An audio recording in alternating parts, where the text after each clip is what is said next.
Hey guys, welcome back to the channel. So today we have another teardown video, and today we're going to be tearing down this alternator.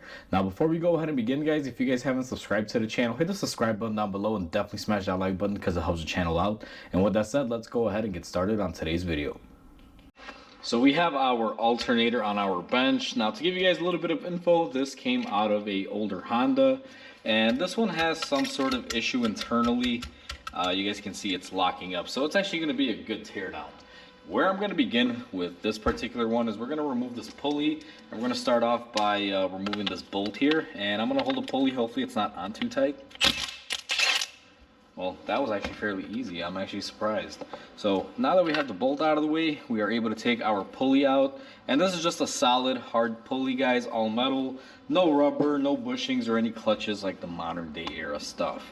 And as far as the front goes, that's pretty much all we have up here. We are ready to open it up with everything in the back.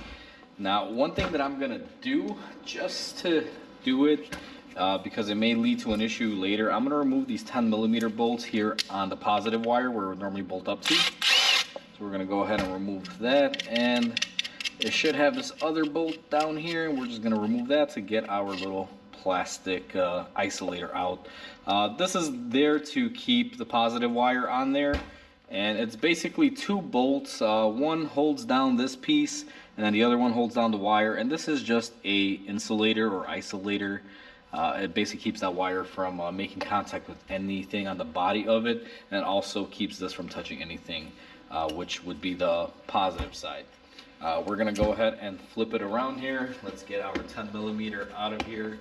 And next we're going to remove a few bolts in the back that are 5/16. Now this has a shield, and then it has the body bolts. So we should have 1, 2, 3, 4. And then we should have the shield off. Then we have 1, 2, 3, 4, another 4 holding the body together. So I've never torn one of these apart. Let's see what happens.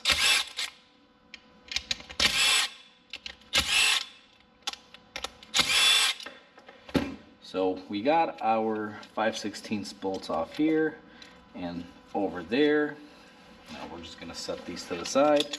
And it looks like this cover comes off just like this, and inside of here there is also a rubber bushing. I'm assuming this is there to help steady the shaft in there from vibrations or anything. And we also had this little piece that went right here, which looks to be some sort of a bridge, probably for a ground. This probably grounds the whole alternator body out.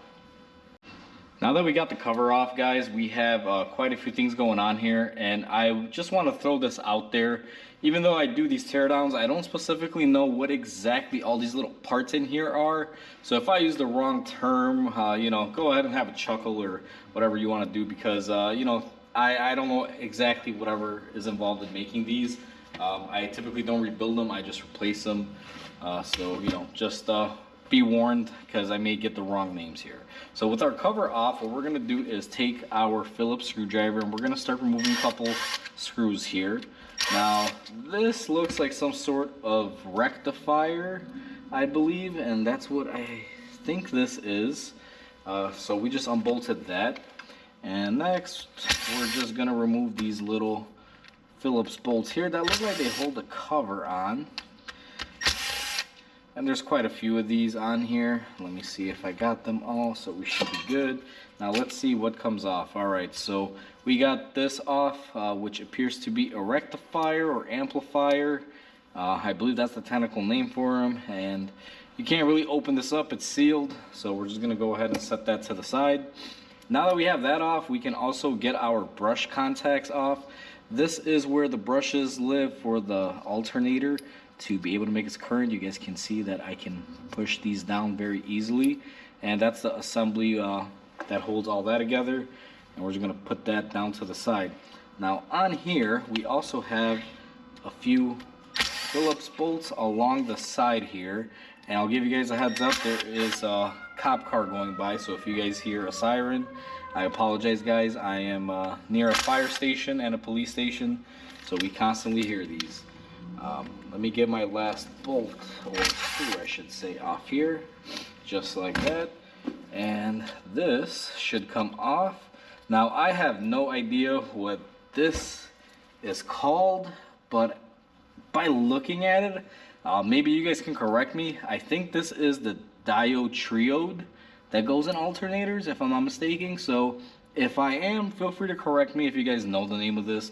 But what it looks like is this is where the power goes out, and this looks like it does all the switching for it, or does some sort of distribution. So we're gonna move that off to the side. Now that we have everything out, we clearly can't go any further. So the next step is going to be to remove the case nuts here. So we're gonna remove this guy and that one. There should be one more here. All right, now hopefully this case will split easily. Let me go ahead and remove these little 5/16 nuts out of the way. There's a lot of little fasteners on this one, and apparently this one apparently does not want to come off. So what I'm gonna have to do here, guys, is let me grab a hammer, crack this open. I'll be right back with you guys. So I got my brass hammer here. I don't even know why I'm using my brass hammer, because it doesn't really matter. It's gonna be junk when I'm done. And we are just going to hit the case as we reposition it, breaking free any sort of stiction. Now these little grommets are popping off. Apparently these are just some spacers for these leads that come out from the alternator. So we're gonna get those out of the way. And to be quite honest with you, this, even though it's loosening up, it's not opening. So I don't know if I'm doing something wrong here. Now I'm gonna use my pocket knife, and yeah, not a good idea because it's not a pry bar, but there's a little opening here. So I'm just trying to see if I missed anything, because sometimes there could be a hidden bolt or something here, and doesn't appear to be anything missing. So what I'm gonna do, guys, is go ahead and just keep hitting this. I'm gonna use a couple screwdrivers here to probably open it up, because I don't see any other way. Maybe this would do something if I... No, that's not really doing much of anything. And then we have a random bolt that came off. That could be why this was in the core pile. Actually, yep, that's probably, that happened afterwards. So the fact that it was locking up, guys, I got this from my parts distributor just as a tear down. So this just came out of the body in there. If you guys notice, now it's spinning nice and freely. So maybe somebody was working on this car and dropped this in there and caused it to lock up. That's kind of funny to be honest with you. It looks like it's something that would go on a Honda, which is what this is out of, because this is a Denso unit. This is probably like an older Accord or something of that nature. But yeah, that's interesting, because it wasn't spinning before, now it is. But either way, let me go ahead and get this case separated, because I can ramble on here, and I'll be right back. So it's been about 20 minutes or so. I was really fighting this thing because I couldn't figure it out. One thing that I want to mention is that there is a little rubber bushing that came out of right here. That's why you guys see that nice clean spot.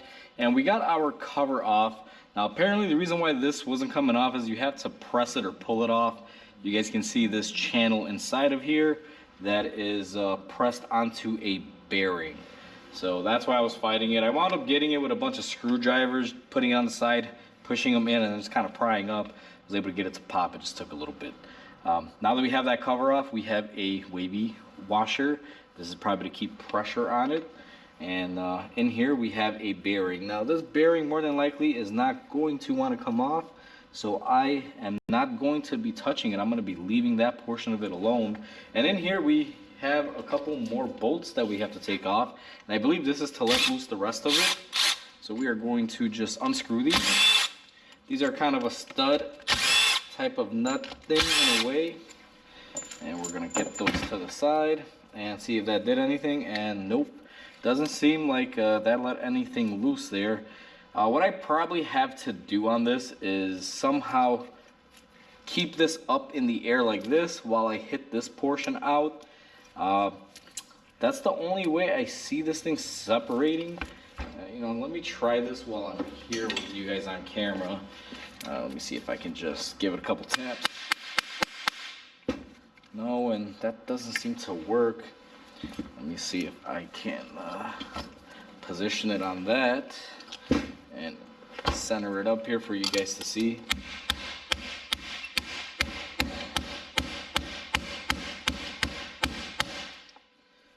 Alright, so that seemed to have done pretty much nothing.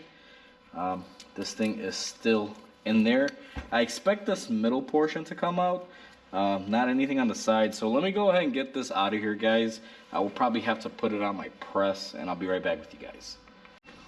So I had to take it to my press, and we pushed it through the other way, and that is able to get our center out. I believe these are called stators, if I'm not mistaken. Again, don't know the lingo. Now this doesn't really get torn apart much further. What you have here is a bunch of copper windings, and you have, I believe, these little steel or aluminum holders in place. We obviously have the bearing that's pressed onto the shaft, and probably there's some bushings and stuff here that we destroyed when we were hitting on it. But this is basically the center of it, this big massive metal thing. There's not really too much you can tear apart from there, so we're just going to put that to the side. Now internally here, we can actually go a little bit further. As you guys see, there are a couple bolts in there, and what those are is for the bearing. And these are actually smaller, but they do have a Phillips head, so let me swap out to this, see if we can get these off. And these just retain the bearing, is more than likely what it's holding in place here. So now that we got those out of the way, yeah, basically just a bearing retainer, because you guys can see right there, if I get all the junk out of here, I can push that bearing out. If I just take my hammer and do that, we just have a big massive bearing.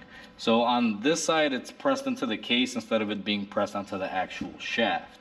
Now one more thing that we have in here, and I think this would be very difficult to remove, and I don't know how to remove it, guys, would be the field coils, the windings.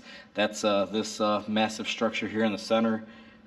These do come off, however, I have no clue how they're even held on, to be quite frank with you. And it looks like you would have to somehow have something to pull this out in order to get it removed. So I'm not going to go that far. But what this is here is basically all the other copper windings.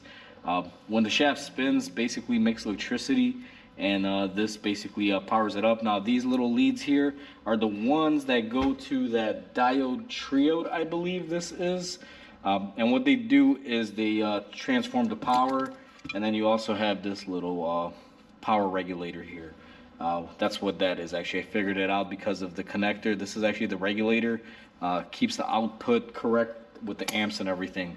So that's what's inside of an alternator, guys. Typically they're all about the same, but they do vary. This one is an older style. I have ripped apart a couple of the newer ones just to see what's inside of them previously before I started making this series of videos. They are a little bit different to tear apart. They're a lot easier. This one was a little bit of a pain, to say the least. So hopefully you guys enjoyed this video. Please comment, like, and subscribe, because it definitely helps the channel grow. Hope you guys have a wonderful day, and I'll catch you guys on the next video.